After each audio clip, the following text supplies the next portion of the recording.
वहाँ भगत बैठे थे, गरीबदास जी तो आते देखा, सब खड़े हो गए। किसी ने उनका चारा लिया, सिर से उतारा, दंडोत प्रणाम करी, और भक्तों ने पूरा सत्कार दिया अपने गुरुदेव को। अब वो राम राय खड़ा खड़ा देख रहा है, भाई यू कौन है, क्या बात है ये, इसको आदमी दंडोत प्रणाम कर रहे, तो सिंपल सा आदमी है मेरे जैसा। और गरीबदास जी के 1400 एकड़ जमीन थी उस समय, 1400 किले। उधर से राम राय भी एक अच्छा जमींदार था, 500-600 एकड़ जमीन उसके भी थी, किसान था वो भी सरदार जी। अब उसने सोचा यूं किसान बताओ अच्छी जमीन है इसके, अभी सुना मैंने, और बैल बाल बांध रखे। इन्हें सोचा यूं मेरे कैसा किसान है, इसके ये मजदूर होंगे जो इसको प्रणाम करें। अब उसने पूछा रे ये कौन है भाई, उन्होंने बताया गरीबदास जी के शिष्यों ने कि महाराज हैं गरीबदास जी, ये बड़े महापुरुष हैं पहुंचे हुए। अब राम राय बैठ गया जमीन के ऊपर, कलेजा पकड़ के, अगी इतनी दूर आया और खोदा पाड़ और पाई चुया, यू महाराज जी पाया, देख मेरे कैसा किसान रहता रहा गजब भाई। अब वो अंतर्यामी थे गरीबदास जी, उसकी सारी देख रहे थे। यो भगत तो फ्यूज हो गया। उधर से गरीबदास जी ने जितने वहाँ 5-4 भगत थे उनसे कहा, किसी को तो बैलों को चारा डालने की सेवा दे दी, किसी को कहा भी बैलों को पानी पिला लो तालाब पर जाकर के, सब इधर उधर कर दिए, और अपने लिए एक बाल्टी रखवा ली पानी की नहाने के लिए। गरीबदास जी सामने नहाने लग गए पाटड़े पर बैठ के, और वो सामने बैठा था उसको बैठा दिया चारपाई पे, राम राय को बैठ जा। अब उस राम राय वहां बैठ गया। अब चल इतनी दूर आया, इस तो पूछते लो कि साग महाराज से हो, इस दृष्टिकोण से वो बैठ गया। अब गरीबदास जी नहाने लगे, स्नान करके वो उठे। अब गांव में क्या है, यहाँ हरियाणा के अंदर धोती बांधा करते पहले तकरीबन सभी किसान या कोई भी था। अब उस धोती का ही एक बेल्ट बना करते एक हिस्से की, आधी ऐसे बांध लेते थे, उसी का एक टुकड़ा उस अलग नहीं करते थे, ऐसे लपेट करके बेल्ट बांधा करते ऊपर के, जहाँ बेल्ट बंधती है उसी कपड़े को, ऐसे उसको अड़बंध बोलते हैं, अड़बंध। तो गरीबदास जी ने नहा के और धोती ऐसे लपेट ली, और फिर कहा उससे कि राम राय से कि भाई सरदार जी एक भाई ये मेरे हाथ का चोट लगी हुई है, उंगली काम नहीं करती, और ये मेरी धोती का गांठ लगा दे। तो शरीर के चारों तरफ के ला के फेर कर ऐसे गांठ लगानी होती थी, वो धोती शरीर के अंदर से निकल जाती, और गांठ धोती का लग जा, शरीर के चारों तरफ नहीं रहे। अब उसने सोचा ये कहीं तरह से धोखा लग गया, तो उसने फेर निकाल ली, और फिर गांठ लगानी चाहिए, वो फिर उसी तरह शरीर के अंदर से निकल गए, और वह धोती के गांठ लग जा। गरीबदास जी ने वो फेर रखा था कि इसकी फड़क निकल दे सारी। अब जैसे ये धोती थी, उसका एक हिस्सा ऐसे कर लिया करते थे किसान, ऐसे ऐसे करके, और फिर उसको बांधते थे। फिर शरीर के चारों तरफ के, वो धोती से कनेक्टेड रहती थी शेष के, और ऐसे शरीर के चारों तरफ के वो लावे, और गांठ नो लानी थी, वो नो खेचा शरीर में निकल जा, धोती का गांठ लग जा। अब तीसरी बार भी जब यह सतीथि हो ली, उसने ऊपर ने देखा कि देखा तो नहीं है तेरे का ना, किधर न्यू सोचा अच्छा बड़ी बूझ गांठ भी ना लगती इससे। जब उसने ऊपर को देखा, और राम राय था विष्णु जी का पुजारी, तो गरीबदास जी का ऊपर का हिस्सा विष्णु जी जैसा हो गया, सिर पर मुकुट, 4 हाथ, शंख चक्र गदा पद्म। जब उसने नो देखा चरणा में पड़ गए, और गरीबदास जी ने बोला अरे मैं तेरे कैसा किसान हूँ, या गांठ क्यों ना लगती तेरे तय। तब उसने देखा जानता को तेरे की तो भाई आम व्यक्ति नहीं है, चरण पकड़ दिए। अब ऐसी लीला करे बिना वो राम राय सुने नहीं कुछ, यो ज्ञानी 60 पट। अब राम राय विवश हो गया कि ये तो भाई परम शक्ति है, विष्णु जी अवतार आए हैं, विष्णु जी ना है तो उसका अवतार जरूर है, मतलब हमारी ऐसी धारणाएं होती हैं। तो इसलिए उसको ये ज्ञान सुनाना, शरण में लेना, कहते हैं 100 सलसी धर्म मैं करूं अपने जन के काज। तो मालिक ने वाली लीला बख्शी, रजा बख्शी उस पर, वो ज्ञान सुनाया सारा। एक हफ्ता रोक्या खूब, वो फिर जानने का दिल करे था उसका, रंग दिया रंग में। तब उसने कहा कि भगवान ये ज्ञान तो आज तक किसी ने हमें नहीं बताया जो आज आपने बताया। तो गरीबदास जी ने कहा कि ये ज्ञान भाई भगवान ने बताया मेरे थे, वो स्वयं आए थे। वो पूर्ण परमात्मा कबीर जी हैं जो काशी में एक दानक की भूमिका, जुल्हे की भूमिका करके गए हैं। और आपके गुरु नानक देव जी के भी वही गुरु थे। अब वो तो राम राय तो सारी मान गया, बाकी सिख समाज मानो चाहे ना मानो। तो क्या बताते हैं, हम सुल्तानी नानक तारे, गरीबदास जी कहते हैं कि मेरा भी उद्धार किया, अब्राहिम सुल्तान अधम का उद्धार किया, और नानक जी का उद्धार किया, और दादू दास जी का उद्धार किया उसी कबीर परमात्मा ने। हम सुल्तानी नानक तारे दादू को उपदेश दिया, और जात जुलाहा भेद नहीं पाया, वो का सीमा है कबीर हुआ। अब राम राय जी कहने लगा सरदार जी, अब उसको कि शुरू में यह ज्ञान इंसान सुने है, कभी सच्चा कभी झूठा, ना नो नहीं ऐसे नहीं, तो उसका दिमाग झूम रहा था इस कारण से भी, और वैसे भी उसका उर्फ नाम झुमक रहा था। तब गरीबदास जी ने कहा कि तत्व भेद कोई ना कह रे झुमकरा, ये पैसे ऊपर नाच सुनो रही झुमकरा। कोटों मध्य कोई नहीं रे झुमकरा, अरबों में कोई गर्क सुनो रही झुमकरा। अब गरीबदास जी कहते हैं कि जो ज्ञान मैंने बताया ना, पहले तो किसी के पास यूं है नहीं, और जो बाकी दो विद्वान बने फिरे हैं, कहते हम वेदों को जानते हैं, उनका पैसे उपनाच है, वो कथा करते फिरे हैं, पैसे कमाए हैं, दुनिया को ठग रहे हैं, उनके पास खक नहीं। और कहते करोड़ संतों में तुझे इस ज्ञान के बताने वाला नहीं मिलेगा, अरबों में कोई गर्क सुनो रहे झुमकरा, अरबों में। अब जैसे पुण्यात्माओं कबीर पंथ देश भर के गुरु इसमें, और जहाँ देखा वहाँ कबीर पंथी, तो उनके पास कख नहीं है, वो उनके पास विधि नहीं है सही, तो वो भी काल के ही जाल में है। अब क्या बताया है कि अरबों में कोई गर्क सुनो रहे झुमकरा, गर्क माने कंप्लीट इन ऑल रिस्पेक्ट। जैसे किसी ने यो ज्ञान सुन लिया और इस दास से तीनों मंत्र प्राप्त कर लिए, और गुरुद्रोही होकर के नाम दान देने लग गया, ज्ञान भी वही बोलेगा, नाम भी वही दे रहा है, लेकिन वो गर्क नहीं, उसको अधिकार नहीं, वो तो दुश्मन है जीव का।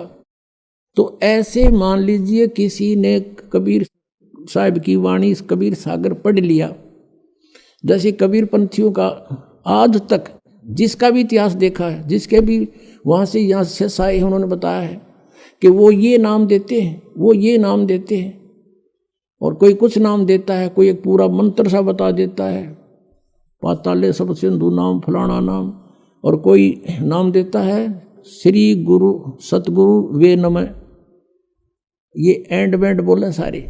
और ये कुछ एक इनमें से कबीर साहब की यह सृष्टि रचना सुना के, थोड़ा बहुत कथा कुथा सुना के दिखा जानो, ये विवाह बात बताओ इस दास के तरह। और जैसे ये राधा स्वामी वाले पंथ के भी सचखंड और सतलोक की जो रेल बना रहे थे, इन्हें कह भी ना पता, तो ऐसा लगे कि ये भी सचखंड की बात करें और वो भी सचखंड की बात करें, वो भी कबीर साहब के बारे में कहता है। तो ये नकली है सारे, ये गर्क नहीं है, ये कंप्लीट इन ऑल रिस्पेक्ट नहीं है। इनके पास सब कुछ ज्ञान भी हो गया कि आपका ये रोग है, और उसने बता दिया तेरा ये बीमारी है, सुनकर किसी और ने बता दिया तुझे ये रोग है, और औषधि है नहीं, तो क्या फायदा उस ज्ञान का। वो तो डॉक्टर के पास जाओ जिसके पास यह जड़ी है, और रोग भी बताओगा, और जाती दवाई देगा, ठीक हो जाएगा। तो कहा है कि कोटों में दे कोई नहीं रहे झुमकरा, अरबों में कोई गर्क सुनो रहे झुमकरा। अरबों में, जैसे एक गांव में अगर 10,000 15,000 व्यक्ति रहते हैं, उसमें 5,000 गुरु पाओगे। थोड़े बताऊं बल्कि ज़्यादा बेसिक हो जा। जैसे किसी के बालक के कोई तकलीफ होगी, पहले तो उसकी सास कहेगी बेटी बाहर लीगा दर दे 100 रुपया, फिर पड़ोसन आवेगी क्या हो गया बेटी 27 का ऐसे ऐसे हो गया, अग भीतर लीगा दर दे 2 रुपये। एक और आवेगी इसका नजर हो रही है, चौराहे पर मिट्टी ठा के फेंक दे इसके ऊपर गए।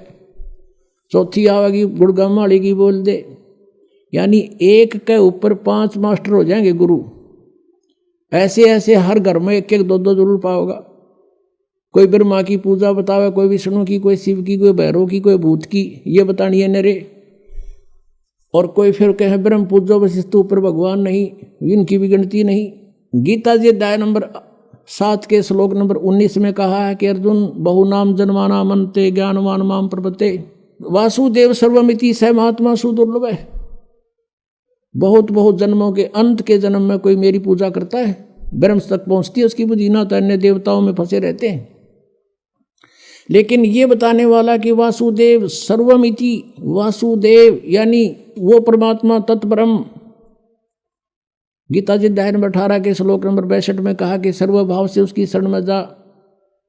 कहते ऐसे बताने वाला कोई संत के वही पाप नाशक है, वही पूर्ण मोक्षदायक है, वही सारी सृष्टि का रचने वाला है। कहते ये बताने वाला साधु तो मुश्किल तो मिल जाएगा। तो उसी दृष्टिकोण से गरीबदास जी कह रहे हैं कोटो मध्य कोई नहीं रह झूमक रहा, अरबों में कोई ग्रक सुनो रह झूमक रहा, तत्व भेद कोई ना कह रह झूमक रहा, ये पैसे ऊपर ना सुनो रह झूमक रहा। तो गरीबदास साहिब ने कहा था भजन करो उस रब का जो दाता है कुल सभी का। ये है वो कुल का दाता, कबीर इज गॉड, और इसी की पूजा करो। बोलो सतगुरुदेव।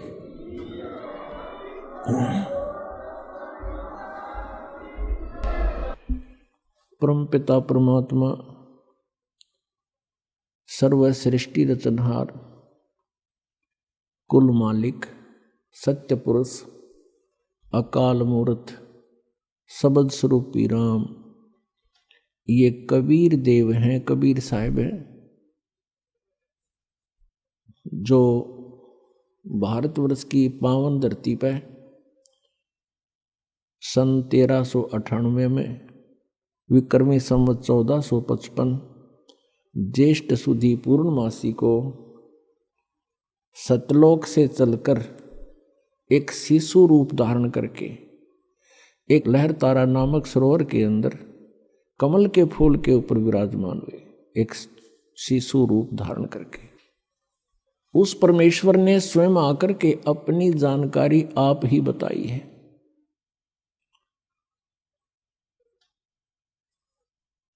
और उस परमेश्वर के बताए ज्ञान से काल के दूतों ने अपनी अलग अलग दुकानें खोल ली। सब सचखंड सतलोक के गीत गान लगे।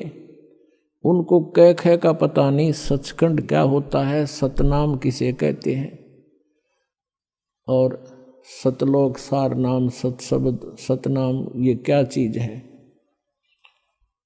इसके विषय में आदरणीय गरीबदास साहिब जी, जिनको परमात्मा पूर्ण ब्रह्म अपने गुण, अपनी लीला, अपनी महिमा के अनुसार, अपने स्वभाव अनुसार जो लीला करते हैं, उस लीला के माध्यम से वो परमात्मा आदरणीय गरीबदास साहिब जी को गांव छुड़ानी जिला झज्जर हरियाणा में आकर के प्राप्त हुए थे। उनको फिर अपना सचखंड दिखाया, अपना सतलोक दिखाया, सर्व ब्रह्मांडों की सतिथि दिखाई, सभी भगवानों की सतिथि से परिचित करवाया, फिर उस प्यारी आत्मा को वापस शरीर में छोड़ दिया था। आदरणीय गरीबदास साहिब जी को मृत जान लिया था। घर वालों ने, कुल के लोगों ने इकट्ठा होकर के उनको चिता पर रख दिया था। अंतिम संस्कार करने की तैयारी थी। उसी समय परमेश्वर कबीर देव जी ने, कबीर परमेश्वर ने उस आत्मा को शरीर में प्रवेश कर दिया। उसके बाद गरीबदास साहिब जी ने अपनी आंखों देखा सचखंड का जो ब्यौरा दिया, वो परमात्मा ने जो 600 वर्ष पहले ज्ञान दिया था उससे ज्यों का त्यों मेल खाता है। गरीबदास साहिब जी ने कहा है कि हम देखा सो सच है और सकल प्रपंच, हमने जो आंखों देखा भगवान की महिमा, कबीर परमेश्वर जी की महिमा, वो सत्य है और बाकी सब प्रपंच फैलाए बैठे हैं। उनके विषय में कहा कि बेखों के लश्कर फिरें, बेख मीन पंथों के, ये पंथों के लश्कर फिरें, लश्कर माने टोड़ के टोड़, पता नहीं कितनी दुनिया ने घेरे बैठे हैं ये लोग। बेखों के लश्कर फिरें ये बाणी चोर कठोर, सतगुरु धाम ना पहुंचेंगे ये 84 के ढोर। गरीबदास साहिब जी ने कहा कि जो कबीर परमेश्वर की वाणी को चुरा कर अपनी दुकान न्यारी खोल ली, पंथ चला दिए, सचखंड का ठेका ले लिया, उनको पता कुछ भी नहीं है। तो उनके विषय में कहा कि बेखों के लश्कर फिरें, लश्कर माने पूरी सेना की सेना, और ये वाणी चोर कठोर, परमात्मा की वाणी को चुरा कर ये स्वयं संत बन बैठे और अब सच्चाई को स्वीकार भी करने को तैयार नहीं, इतने कट्टर हो गए। वो संत भी और उनके अनुयायी भी कहते हैं सतगुरु धाम ना पहुंचेंगे ये 84 के ढोर। ये सतलोक नहीं जा सकते, ये 84 लाख योनियों में यहीं पर अपना भटकते रहेंगे। पुणात्माओं, हम यहाँ काल के जाल में कैसे फंसे और हम यहाँ इतना कष्ट उठा रहे हैं, फिर भी मृत्यु पसंद नहीं करते। किसी के दोनों पैर कट गए, एक हाथ को पैरालिसिस है और वो भी अभी जीने की आशा करता है। किसी के एक व्यक्ति के 4 पुत्र थे, चारों मृत्यु को प्राप्त हो गए, वो भी अभी जीने की आस करता है। ऐसा क्यों है? क्योंकि हम मृत्यु पसंद नहीं करते और मृत्यु डेफिनेट। तो जो ना होने वाली वस्तु की हम यहाँ चाह रखते हैं, तो सबसे बड़ी भूल तो अपने यहाँ लग रही है कि मृत्यु होगी और मरना नहीं चाहते। कारण क्या है? क्योंकि हम ऐसे स्थान पर रहा करते थे जहाँ कभी मृत्यु होती ही नहीं थी। कोई भी वृद्ध अवस्था पसंद नहीं करता। एक माई लगभग 65 से ऊपर की उम्र की, और उसको एक बहन ने यहाँ आश्रम में ही उसको ताई कह दिया, बुढ़िया कह दिया।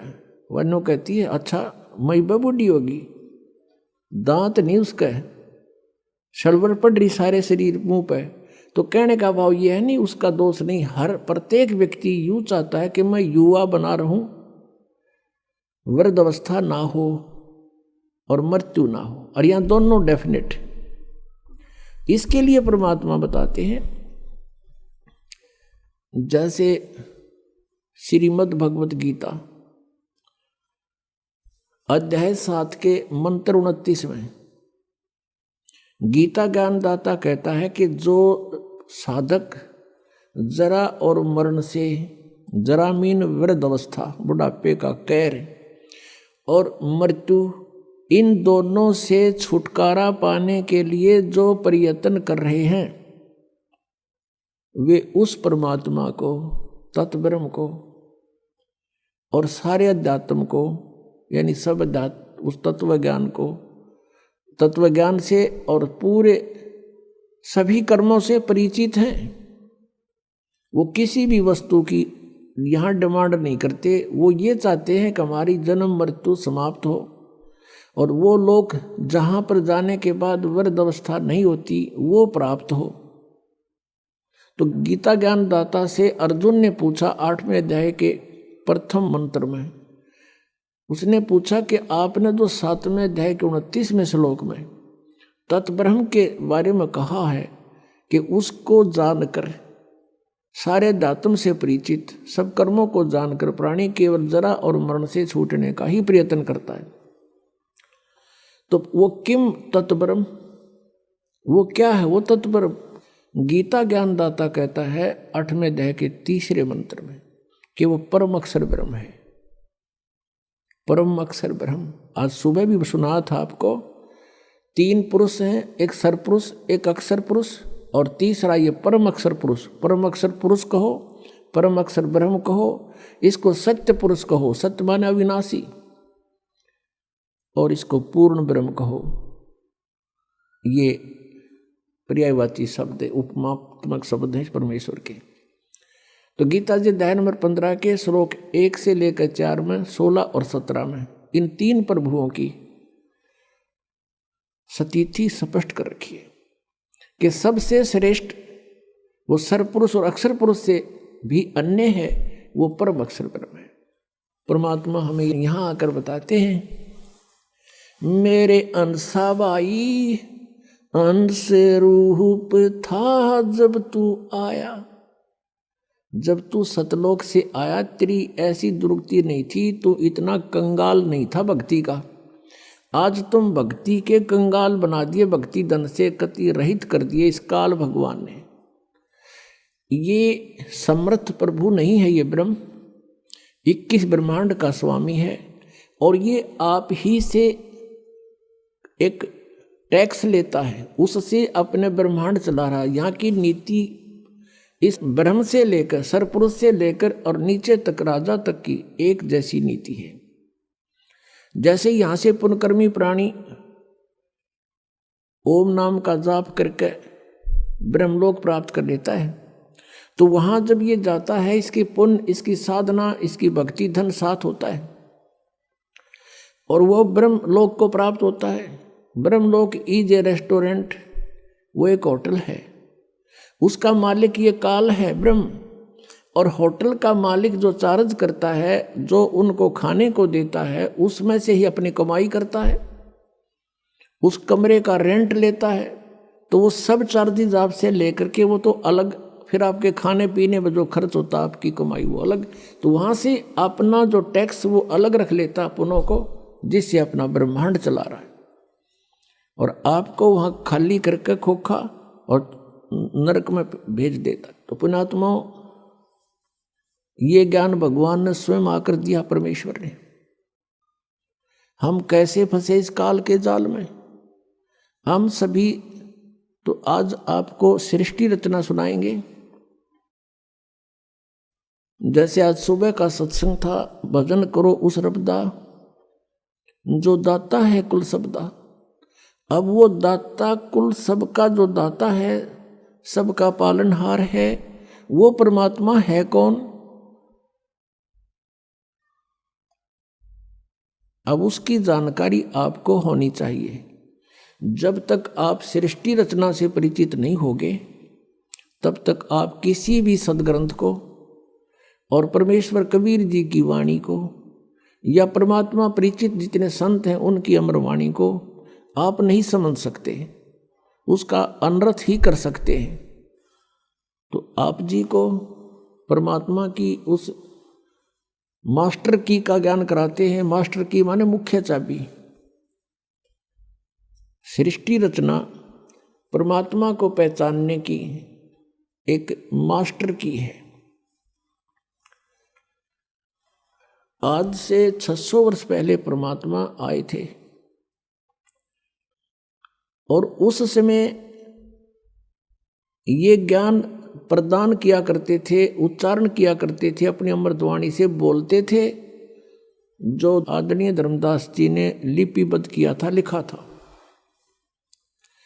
और वो लिखा हुआ आज हमारे पास पवित्र कबीर सागर जी के अंदर, पवित्र कबीर जी की साखियों में, पवित्र शब्दावलियों में हमारे पास उपलब्ध है और पवित्र कबीर बीजक में। वैसे कबीर बीजक कबीर सागर से ही निकसित एक अलग से ग्रंथ उन्होंने वाणी छांट कर बना ली। तो वो परमात्मा ने स्वयं आकर के ज्ञान दिया था और उस समय परमेश्वर स्वयं कहा करते थे कि तुम जिन प्रभुओं की पूजा कर रहे हो, श्री ब्रह्मा रजगुण, श्री विष्णु सतगुण और श्री शिव जी तमगुण, ये नासवान हैं, इनकी जन्म मृत्यु होती है। ये समर्थ परमात्मा नहीं है, ये केवल आपको अपना किया कर्म ही दे सकते हैं, उसमें कोई परिवर्तन ये प्रभु नहीं कर सकते। इनका भी विनाश होगा और इनके आश्रित प्राणी भी विनाश को प्राप्त होंगे। तो ये पूर्ण मोक्ष नहीं हुआ। और गीता जी अध्याय नंबर 15 के श्लोक 16 में 2 पुरुष बताए हैं। सरपुरुष ये ब्रह्म है, इसको सरब्रह्म भी कहते हैं, काल रूपी ब्रह्म भी इसी को कहते हैं। और अक्षर पुरुष ये परब्रह्म कहलाता है। ये दोनों पुरुष नाशवान है, दोनों भगवान नाशवान है प्रभु, और इनके अंतर्गत जितने प्राणी हैं वो भी नाशवान है। केवल आत्मा तो किसी की भी नहीं मरती, कुत्ते की भी नहीं मरती। गीता जी अध्याय नंबर 15 के श्लोक 17 में तुरंत कहा कि उत्तम पुरुष तू अन्य परमात्मा इति उदाहरते। वो श्रेष्ठ परमात्मा वास्तव में भगवान तो कोई और है जिसे परमात्मा कहते हैं, जो परमात्मा कहलाता है, और वो ही तीनों लोकों में प्रवेश करके सबका धारण पोषण करता है। वो अविनाशी परमेश्वर है। उस समय इन नकली गुरुओं ने, नकली ब्राह्मणों ने, ब्राह्मण का अर्थ यहां पर कोई जाति विशेष से नहीं है। पुण्यात्मा, ब्राह्मण सोए जो ब्रह्म पछाणे और पंडित सोए जो पिंड की जाने। जैसे पहले कोई वैद्य होता था, बहुत ही अच्छा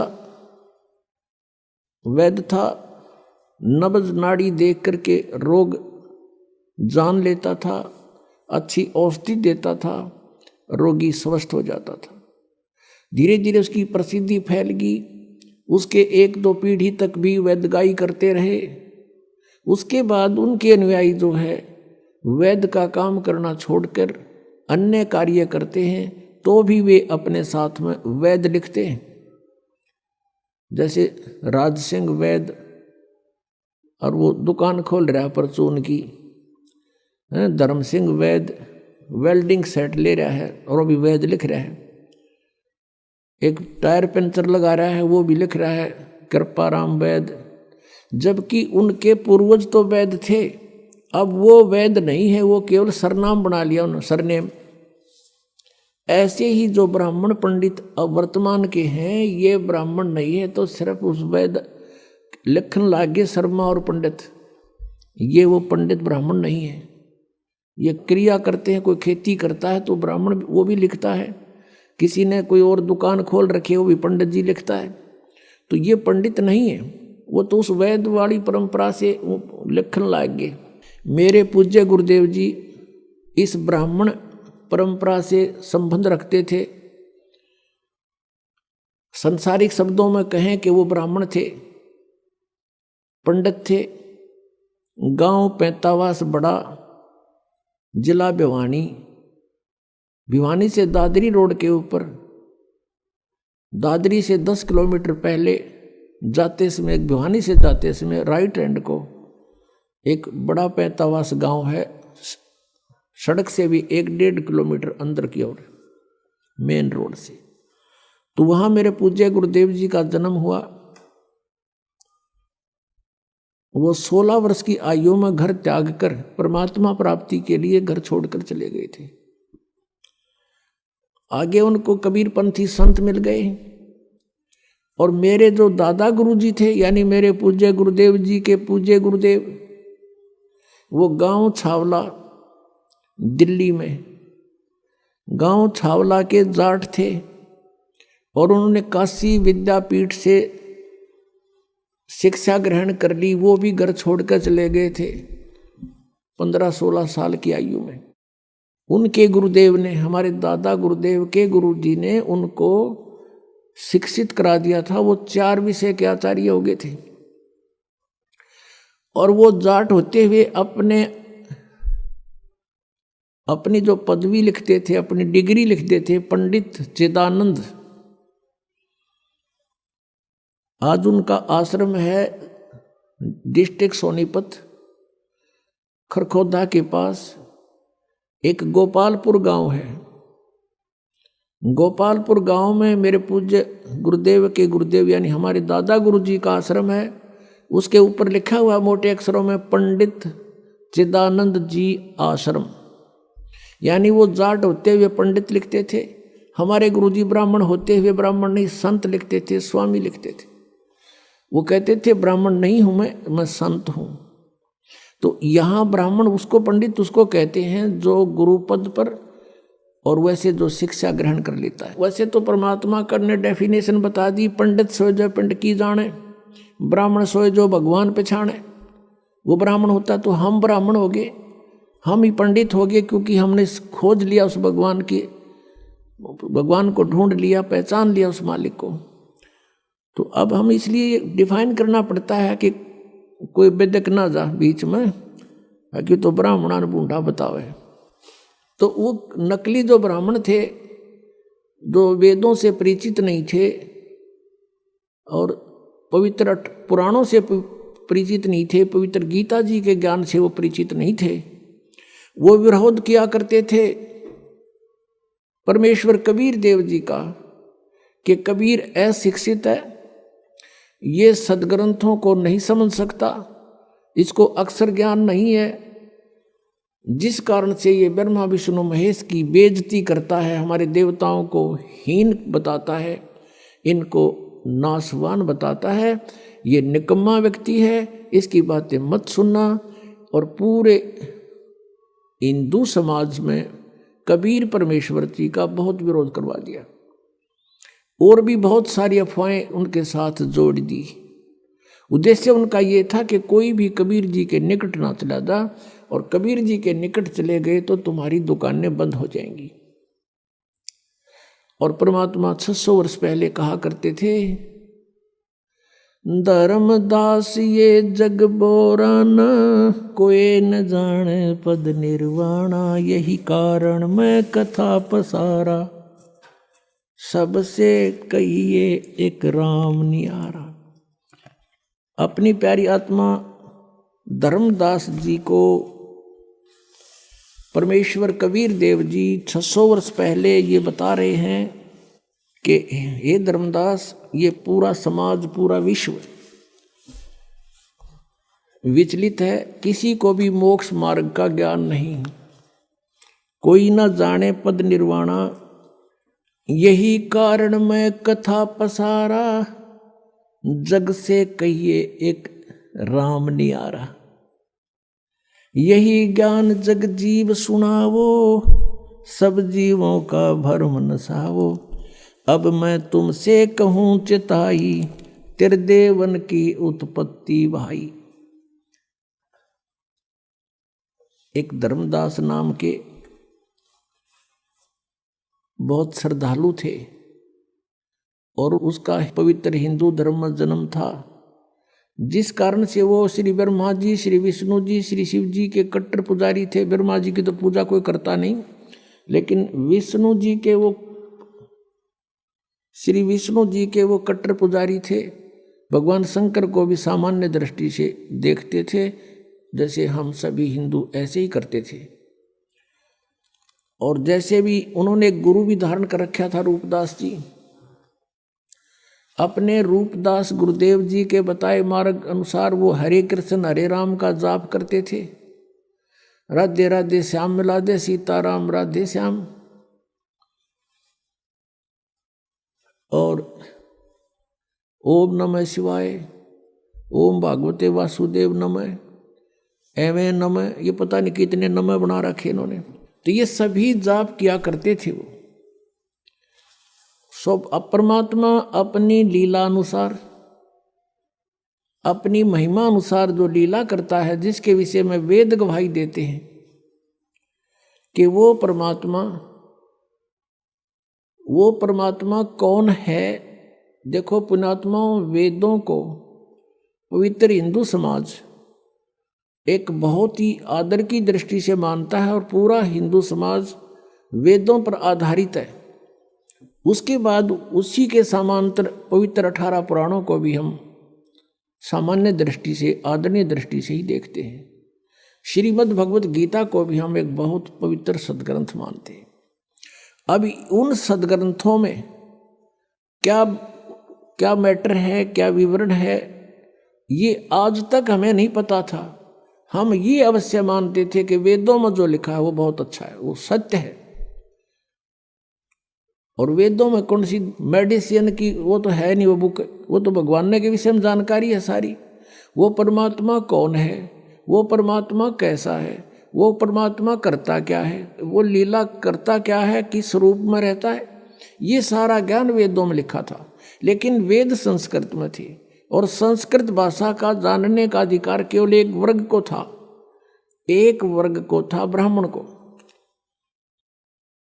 अब इन ब्राह्मणों ने जैसा भी ऋषियों ने पढ़ा इन अपने वेदों को, ये नहीं समझ सके वेदों के गूढ़ रहस्यों को, क्योंकि इनके पास तत्व ज्ञान नहीं था। अब देखो, इन्होंने वेदों को पढ़ा और श्रीमद् भगवत गीता को पढ़ा। श्रीमद् भगवत गीता अध्याय नंबर 4 के श्लोक नंबर 34 में कहा कि उस तत्व ज्ञान को, कौन से तत्व ज्ञान को, श्रीमद् भगवत गीता अध्याय नंबर 4 के श्लोक नंबर 32 में कहा कि वो तत्व ज्ञान जो परमात्मा ने अपने मुख कमल से आकर बोला है, वो तत्व ज्ञान है। और उसमें यज्ञों की अर्थात धार्मिक अनुष्ठानों की जानकारी बहुत विस्तार के साथ है। और उसके जानने के बाद फिर तू सर्व प्रकार से कर्मों से मुक्त हो जाएगा, वो है तत्व ज्ञान। तो चौथे अध्याय के 34वें श्लोक में कहा कि उस तत्व ज्ञान को तू तत्वदर्शी संतों के पास जाकर समझ और उनको दंडवत प्रणाम करने से, कपट छोड़कर विनम्र भाव से याचना करने से, प्रार्थना करने से वो तत्वदर्शी संत तुझे परमात्म तत्व का ज्ञान कराएंगे। तो इससे सिद्ध हो गया कि गीता ज्ञान दाता ये कह रहा है कि मैं उस तत्व ज्ञान से अपरिचित हूँ। नहीं तो एक 18 अध्याय लिखे, 19 में और लिख दो यूँ तत्व ज्ञान भाई, उसको पता ही नहीं था इसके बारे में। ऐसे ही चारों वेदों का सारांश है पवित्र श्रीमद् भगवद गीता, पवित्र चारों वेदों का। तो यजुर्वेद अध्याय नंबर 40 के मंत्र नंबर 10 से लेकर 13 तक 2 बार गवाही दी है कि कोई तो परमात्मा को असंभवात माने जो जन्म नहीं लेता यानी निराकार है, और कोई उसको कहते हैं संभवात, जैसे राम और कृष्ण रूप में जन्म लेकर प्रकट होता वो साकार है। कहते हैं भगवान साकार है या निराकार है, इसकी जानकारी भी तत्वदर्शी संत बताएंगे, उनसे सुनो, वो सही सही बताते हैं। तो इससे सिद्ध हो गया कि वेद ज्ञान भी कंप्लीट नहीं है। इसलिए वेदों में लास्ट में लिखा है नेति नेति। नेति का अर्थ होता न इति, इति माने एंड, अंत, न माने नहीं। हमने जो ज्ञान दे दिया ये पूर्ण नहीं है, ये इतना ही नहीं है। तो इससे सिद्ध हो क्या कि वेद भी इनकम्प्लीट ज्ञान रखते हैं। तो इन महापुरुषों ने, ब्राह्मणों ने, ऋषियों ने, जैसे ब्रह्मा ने, विष्णु ने, शिव जी ने, इन सभी ने वेदों को पढ़ा और वेदों में भी पढ़ने के लिए ड्यूटी लगा दी ब्रह्मा की कि आप इनको पढ़ो और अच्छी तरह समझो और हमें समझाओ। तो ब्रह्मा को ब्राह्मण कहने लगे। ब्रह्मा के वंशज जितने थे, ब्रह्मा जी ने उन ऋषियों को भी अपनी तरफ से जैसा भी उन्होंने वेदों को समझा वो ज्ञान बता दिया, तो उसके वंशज सारे ब्राह्मण कहलाने लगे। तो ब्रह्मा जी ने जो विष्णु और शिव जी को ज्ञान दिया उन्होंने फाइनल मान लिया कि जो इन्होंने ठीक पढ़ा है वेदों को ऐसा ही होगा। यही परंपरा फिर आगे चलते हुए आ गई। इन वेदों को पढ़ने का केवल अधिकार ब्राह्मणों को रह गया। संस्कृत भाषा को यही जानते थे, अन्य नहीं जानते थे। अभी कुछ समय पहले भी अपने भारतवर्ष में संस्कृत पढ़ने का अधिकार केवल ब्राह्मणों को था, अन्य जाति का ब्राह्मण नहीं, कोई भी व्यक्ति संस्कृत नहीं पढ़ सकता था। भारतवर्ष में एक काशी विद्यापीठ रही है, काशी में, उसमें केवल ब्राह्मणों के ही बच्चों को पढ़ाया जाता था।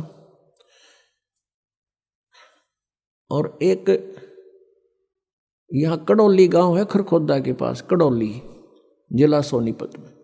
कड़ौली गांव का एक निश्चल नाम का बच्चा था। उसके मन में प्रेरणा हुई कि मैं संस्कृत भाषा को जानूं और फिर सदग्रंथों को समझूं और फ्री ऑफ कॉस्ट सबको बताऊं। ये ब्राह्मण वर्ग ने तो केवल इसको अपनी रोजी रोटी तक सीमित कर लिया। इस उद्देश्य से उस किसान के जाट के पुत्र ने एक झूठा सर्टिफिकेट बनवा लिया नंबरदार तय कि ये निश्चल दास ब्राह्मण वर्ग कुल से संबंध रखता है, इस गांव का रहने वाला है। और वो बनवा कर चला गया काशी विद्यापीठ में प्रवेश पा लिया। वहां उसने विद्या ग्रहण की और पूरी यूनिवर्सिटी में 1 नंबर पावे, फर्स्ट स्टैंड करे, अपनी शिक्षा पूर्ण कर ली। जब वो चलने लगा तो उस काशी विद्यापीठ के प्राचार्य की एक कन्या विवाह के योग्य होगी थी। अब वो लोग जैसे आजकल विद्या केवल रोजी रोटी के लिए ही उद्देश्य बनाकर ग्रहण की जाती है। जैसे कोई डॉक्टर की लाइन में जाता है रोटी रोजी के लिए, इंजीनियर लाइन में जाता है रोजी रोटी के लिए, अध्यापक लाइन की कोई कोर्स करता है रोजी रोटी के लिए। तो उसी तरह विद्या का उस समय प्रयोग करते थे ब्राह्मण वर्ग कि ये अच्छा विद्वान बच्चा है और खूब धन कमाओगा, बढ़िया बोलना आता है, संस्कृत बहुत अच्छी बोलता है और घने लोगों ने मूर्ख बना के खूब धन कमाओगा, तेरी बेटी सुखी रहेगी। वो निश्चल नाम था उस बच्चे का। उसने कहा कि प्रिंसिपल जी अब मुझे आशीर्वाद दो, आपका बच्चा अपने क्षेत्र में सफल हो। तो उसने कहा बेटा क्या तू मुझे गुरु दीक्षिणा नहीं देगा? उसने प्रिंसिपल ने कहा, मुख्य प्राचार्य ने। निश्चल ने कहा जी गुरुदेव हम आपको क्या दे सकते हैं और जो आपकी आज्ञा हो बोलो। कहने लगा भाई वचनबद्ध हो जा, कदे फिर जा। वचनबद्ध हो गया जी कि मैं अपनी कन्या का विवाह तेरे साथ करना चाहता हूं, मना मत करना। अब यहां फंस गया धर्म संकट में कि कल न पता लगेगा घर के कूटेंगे और सारा समाज विरोध करेगा, ये ब्राह्मण वर्ग विरोधी हो जाएंगे। तो उसने साची बतानी पड़गी कि प्रिंसिपल जी मेरी बात सुनो। उसने सारा कहानी बता दी कि मैं किसान का पुत्र हूँ, जाट का, मैं ब्राह्मण नहीं हूँ और मैंने ये झूठा सर्टिफिकेट बनवाना इसलिए जरूरी समझा कि मैं संस्कृत पढ़ना चाहूँ था और इन सदग्रंथों के गूढ़ रहस्यों को समझ के वेदों को जनता में फ्री ऑफ कॉस्ट सेवा करना चाहता हूँ। मैं शादी भी नहीं कराना चाहता था, मैं फ्री ऑफ कॉस्ट सेवा करूँगा, मैं इस उद्देश्य से यह शिक्षा ग्रहण करने आया हूँ, मैं ब्राह्मण नहीं हूँ। फिर वो प्रिंसिपल लाल पीला हो गया, उसने बहुत खरी खोटी सुनाई और श्राप दे दिया और वचन ले लिया कि वचनबद्ध हो कि संस्कृत भाषा में ना तो कोई प्रवचन करेगा और ना ही कोई लेखन कार्य करेगा। उसने कहा ठीक है गुरुजी जैसे आप कहोगे। अब उसके बाद निश्चल दास जी ने दादू पंथ में जाकर के दीक्षा ग्रहण कर ली। आदरणीय दादू साहब जी को परमेश्वर कबीर देव जी आकर मिले थे, पूर्ण परमात्मा। 7 वर्ष के दादू जी थे तब परमात्मा को मिले थे। उनसे भगवान के बारे में चर्चा की, बड़े इंटरेस्ट दिखाया। वो पुण्यात्मा थी, पिछले संस्कार थे। तो दादू साहब जी एकदम प्रभावित हो गए और चरण पकड़ दिए, प्रभु आपकी बातों में बड़ा आनंद आ रहा है, मुझे भगवान दिखाओ। सतलोक में लेकर गए, उनकी आत्मा को बेहोश हो गया, चेत हो गया, उनका शरीर नहीं रहा, आत्मा नहीं थी उसमें, शरीर जीवित रखा लेकिन जैसे कोमा में होता है ऐसे कर दिया। घर वालों को पता लगा, जंगल में बाहर बच्चा था, उठा लाए, घर पे रखा। 3 दिन तक नाड़ी पकड़ देखते रहे, नाड़ी चल रही है, बच्चा अचेत है। तीसरे दिन 3 दिन 3 रात ऐसे ही रहा। फिर परमात्मा ने सब ऊपर के ब्रह्मांड दिखा कर वापस छोड़ दिया। तब दादू साहब जी खड़े हुए, देखा तो ऊपर जो देखा था सारा कुछ परमात्मा ने जो उसमें ज्ञान फीड कर दिया था, परमात्मा की महिमा उसने बोलनी शुरू कर दी थी। उसके बाद उनका बहुत बड़ा पंथ बन गया था। उस समुदाय में उस निश्चल दास ने दीक्षा ली। फिर एक अपनी जैसा भी उन्होंने वेदों को तो पढ़ा अवश्य, लेकिन लिखा नहीं संस्कृत में। उसने फिर संत भाषा में, जैसे संतों की भाषा 2 है, शब्दावली होती है, ऐसे उसने एक निश्चल ग्रंथ बनाया। और उस निश्चल ग्रंथ में भी वो सारांश नहीं था उसके पास। या उद्देश्य कहने का दास का ये है, मैंने खूब पढ़ा, उनका अध्ययन किया इन सबके सदग्रंथों। उसके उस निश्चल ग्रंथ में भी कुछ भी ज्ञान नहीं वेदों और गीता का। जैसे आम ब्राह्मण वर्ग हुआ बाई बकते हैं, ऐसा उसने बक रखा था। क्योंकि संस्कृत के पढ़ने से, चाहे जाट पढ़ो चाहे ब्राह्मण पढ़ो, वो सदग्रंथों से कुछ भी ग्रहण नहीं कर सकते जब तक हम इस सृष्टि रचना से परिचित नहीं होंगे। क्योंकि वेदों में कंप्लीट ज्ञान नहीं है, श्रीमद् भगवत गीता में भी कंप्लीट ज्ञान नहीं है। अब हम उसी प्रसंग पर आते हैं। तो उसमें ये एक विशेष वो था कि इन ऋषियों ने, ब्राह्मणों ने ब्रह्मा जी से जैसा ज्ञान ग्रहण किया था उसी के आधार से वक्ता बनकर 18 पुराण बना दिए। यो 18 पुराणों का एक ही ज्ञान है। फिर कुछ तो ब्रह्मा से ग्रहण किया हुआ ज्ञान, कुछ अपना अनुभव, किसी से इधर उधर से सुना सुनाया, उसका अलग से एक राइटर ने, वक्ता ने अपना अपना ज्ञान वो बना दिया, पुराण बना दी। इन सब का केवल राइटर जो है, वक्ता कोई और है पुराणों का, राइटर केवल वेद व्यास है। राइटर तो पवित्र चारों वेदों का भी वेद व्यास है, लेकिन Ved Vyas is not writer of वेद।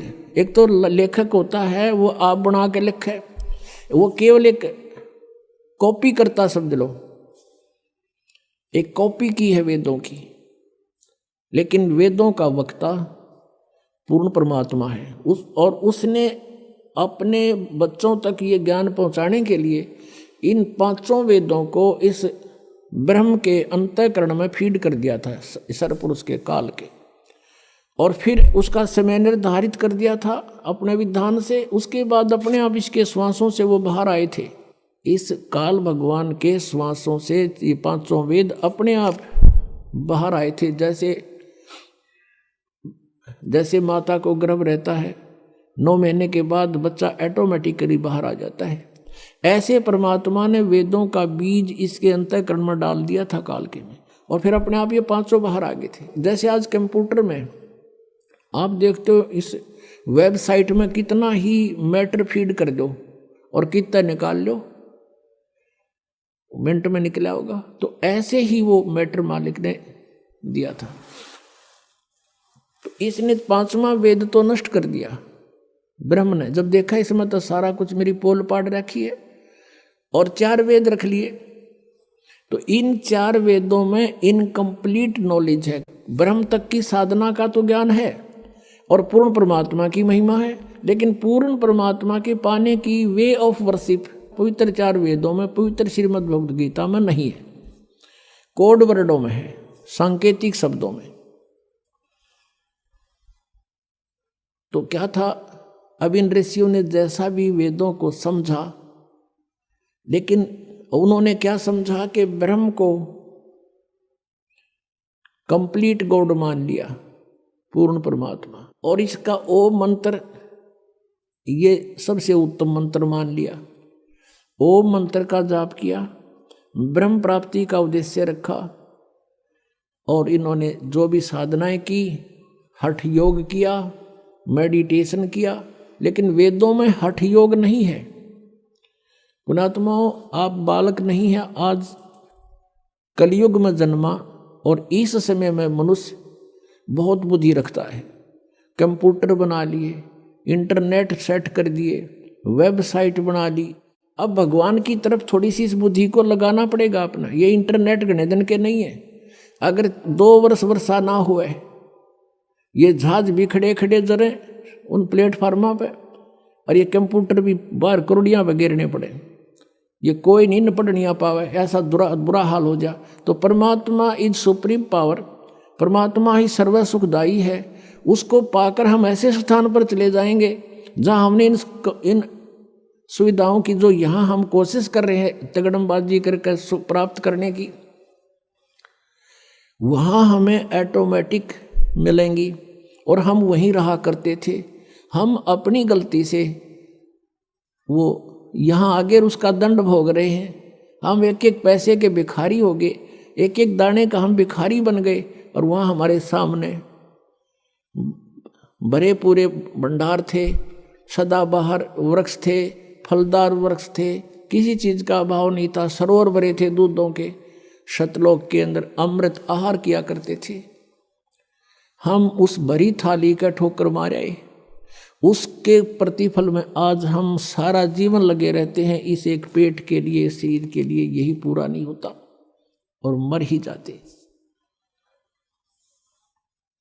तो कहने का भाव ये है कि हम ये हठ योग जो है किसी भी वेद में नहीं है। ये हठ योग इन्होंने कैसे शुरू कर दिया? ब्रह्मा जी की उत्पत्ति में लिखा है।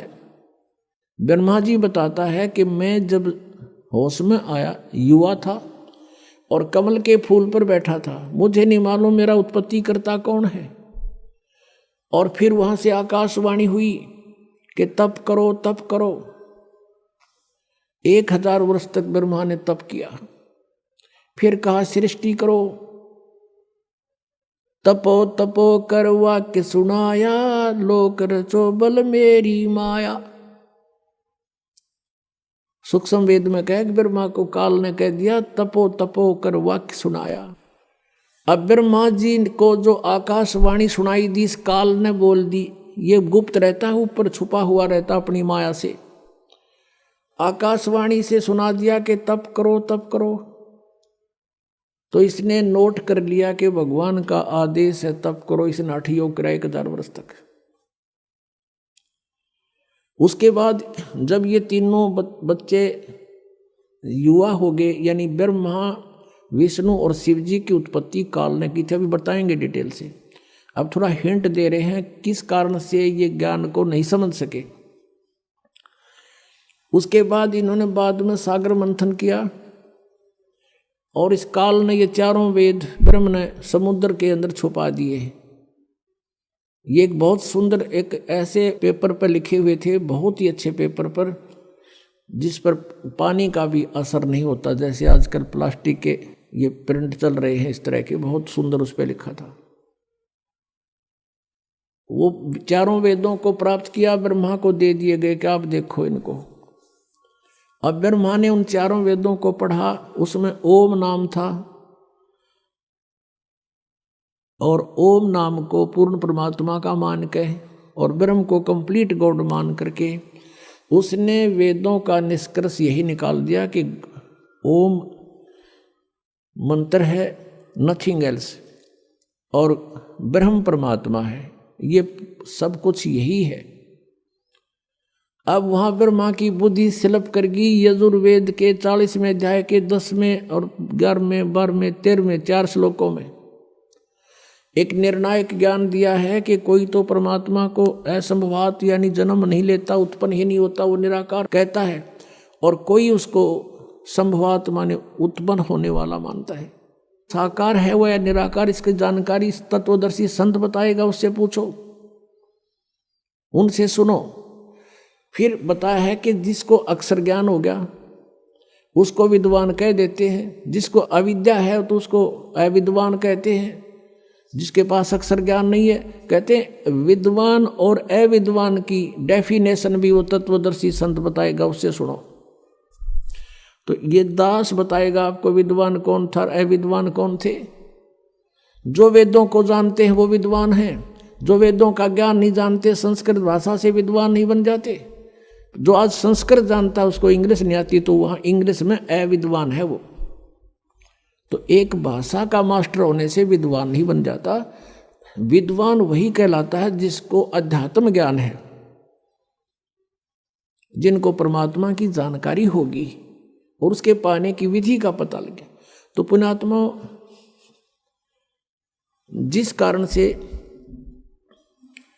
अब ब्रह्मा जी ने यही ज्ञान उनको दे दिया, अपने अनुयायियों को, वंशजों को, तो उन्होंने ओम का जाप किया, हठ योग किया, समाधिस्थ होने की चेष्टाएं की।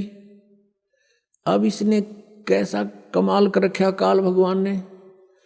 अब ऋषियों ने साधना करनी चाहिए हठ योग करके, तो समाधिस्थ होने की चेष्टा की। समाधि दशा में ये काल भगवान क्या करता है, कैसी लीला करता है। किसी को तो ब्रह्मा के रूप में दर्शन दे देता है। तो वो ऋषि कहता है कि ये ब्रह्मा जी जो साकार वहाँ उनके सामने रहते थे, कि ये ब्रह्मा जी सुप्रीम पावर हैं, ये पूर्ण परमात्मा हैं, मैंने इनके दर्शन समाधि दशा में हुए हैं। और भी दो चारों को ऐसा ही आभास हो गया, दिखाई देगे वह, तो उन्होंने भी डंडोरा पीट दिया कि ब्रह्मा जी सृष्टि के रचयिता हैं, ये प्रजापिता हैं, ये सर्वशक्तिमान है, ये है। इस बात का भ्रम हो गया ब्रह्मा जी के कि मैं ही सृष्टि रचने वाला हूं। फिर कुछ एक ऋषियों को ने जब साधना की, उनको दर्शन दे दिए समाधि दशा में, समाधि में विष्णु जी के रूप में। उन्होंने डंडोरा पीट दिया कि ये विष्णु जी, सतगुण विष्णु जी, ये पूर्ण परमात्मा हैं, ये छुपाए बैठे अपने आप को। और जो सैकड़ों की संख्या में उन्होंने उनका डंडोरा पीट दिया। तो विष्णु जी को भ्रम हो गया कि आई एम गॉड। और कुछ एक को उन्होंने शंकर जी के रूप में दर्शन दे दिए। तो उन्होंने ये सारा डिक्लेयर कर दिया कि शंकर भगवान इज कंप्लीट गॉड। समाधि में मैंने भगवान शंकर के दर्शन किए। तो इन तीनों को अपने अपने आप में ये भ्रम हो गया कि हम भगवान हैं। और इसी बात पर ब्रह्मा जी और विष्णु जी का युद्ध हो गया। ब्रह्मा जी कहता मैं तेरा बाप, मैं सारी सृष्टि का रचयिता हूं। विष्णु जी कहता मैं तेरा बाप, तू मेरी नाभि कमल से निकला है। इस बात पर इनका युद्ध हुआ। फिर बीच बचाव करने के लिए ये स्वयं काल आ गया अपने पुत्र शिव का रूप धारण करके। शिव पुराण के अंदर इसका बहुत बड़ा विस्तार से वर्णन है। फिर इन दोनों से कहा कि पुत्रों, तुमने अपने आप को भगवान मान लिया, ये तुमने अच्छा नहीं किया। यू आर नॉट गॉड, तुम ईश नहीं हो। ब्रह्मा और विष्णु को कहता है कि तुम भगवान नहीं हो। पुण्यात्मा 600 वर्ष पहले परमात्मा कहा करते थे, तीन देव की जो करते भक्ति, इनकी कदे न होवे मुक्ति। तो 600 वर्ष पहले ये कहना कि ब्रह्मा विष्णु महेश की जो भक्ति करते हैं इनकी मुक्ति कभी नहीं हो सकी, तो पिटन के काम तो थे। क्योंकि इन्होंने तो सब भ्रमित कर रखा था कि ये सुप्रीम पावर है, ये अजरो अमर है, सर्वेश्वर है, महेश्वर है, इनकी जन्म मृत्यु नहीं होती। और आज परमात्मा की वो वाणी साची हुई, धर्मदास ये जग बोरा ना कोई न जाने पद निर्वाण। निर्वाण पद मोक्ष मार्ग, यही कारण मैं कथा पसारा, जग से कहिए एक राम निहारा। यही कथा जग जीव सुनावो, सब जीवों का भरम नसाओ। अब मैं तुमसे कहूँ चिताई, तेरे देवन की उत्पत्ति बाई। ज्ञानी सुने सो हृदय लगाई, मूर्ख सुने तो समझ में न आई। माँ अष्टंगी पिता निरंजन, ये जम दारुण वंशन अंजन। धर्मराय की ने भोग विलासा, माया को रही तब आशा। तीन पुत्र अष्टंगी जाए, ब्रह्मा विष्णु शिव नाम धराए। तीनों गुण का ये विस्तारा, धर्मदास मैं कहूँ पुकारा। गुण तीनों की भक्ति में ये भरम पड़ो संसार। कहे कबीर निज नाम बिना तुम कैसे उतरो पार।